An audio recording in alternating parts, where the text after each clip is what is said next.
Hello' guys, welcome back to my YouTube channel. আজি মই ঢেকীয়াখোৱা বৰনামঘৰলৈ আহিছোঁ। এয়া মেইন গেট ঢেকীয়াখোৱা বৰনামঘৰৰ। আজি কৃষ্ণ জন্মাষ্টমীও হয়, সেইকাৰণে ভাবিলোঁ এপাক গৈ আহোঁগৈ।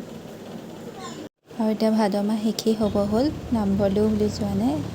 এয়া আমি গৈ আছোঁ।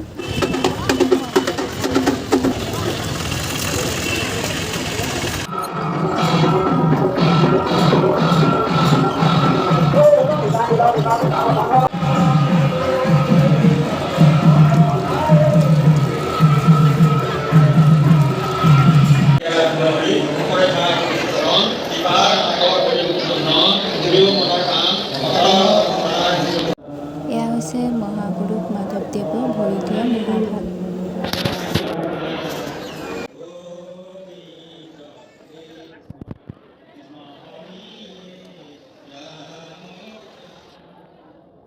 এয়া মহাপুৰুষ মাধৱদেৱে ৰুই থৈ যোৱা বৃক্ষজোপা।